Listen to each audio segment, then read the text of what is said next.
l'exception. Bafana qui confirme la règle, double mètre pour ce monsieur.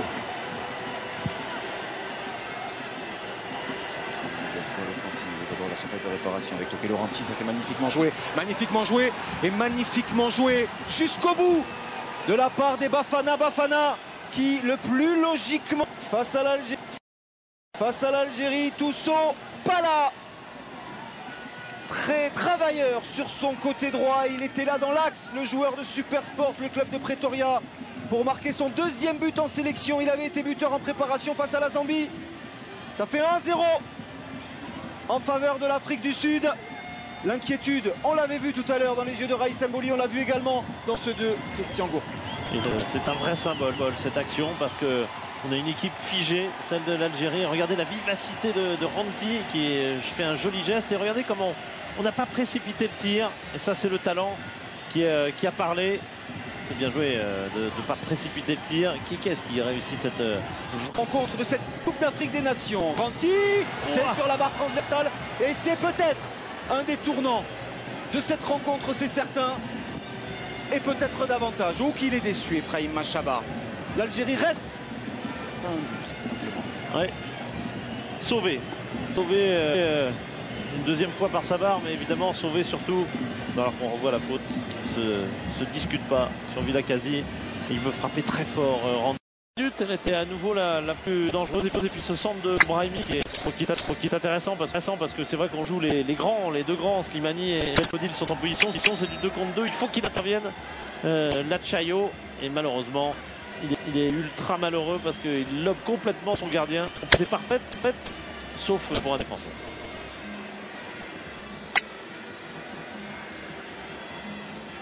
Et ça change. Goulam. La surface de réparation. Goulam. Oh, incroyable. Et en quelques minutes, a renversé totalement une situation très compliquée. Fawzi Goulam, il vient de remporter la Super Coupe d'Italie. C'est son premier but en sélection. Lui, le gaucher à la frappe surpuissante. Il a troué les gants de Darren Kidd pour permettre à l'Algérie de mener 2-1. Ah, ça c'est du renversement, on l'a eu tout à l'heure avec Sénégal-Ghana, le Sénégal reprenant le dessus en deuxième période et s'imposant plutôt logiquement. Là, franchement, là on s'y attendait pas. En quelques minutes, voir l'Algérie mener 2-1 alors qu'elle était plutôt en difficulté sur chaque contre sud-africain. Et bien le talent individuel, le coup de réussite tout à l'heure, bien sûr, ce but contre son camp, et puis le talent individuel de Goulam. Et puis la petite faiblesse du gardien qui n'a pas les mains très fermes et qui n'a pas... Très volontaire, très courageux. Avec le vide. Vers Slimani justement. Slimani, le cauchemar de 2013 n'est plus pour Islam Slimani. Plus de larmes. Et la joie est forcément représentative de son état d'esprit.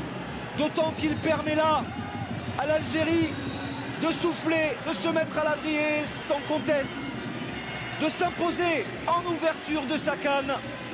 3-1, Islam Slimani, 15e but en sélection pour le 4e meilleur buteur du championnat portugais. 3-1.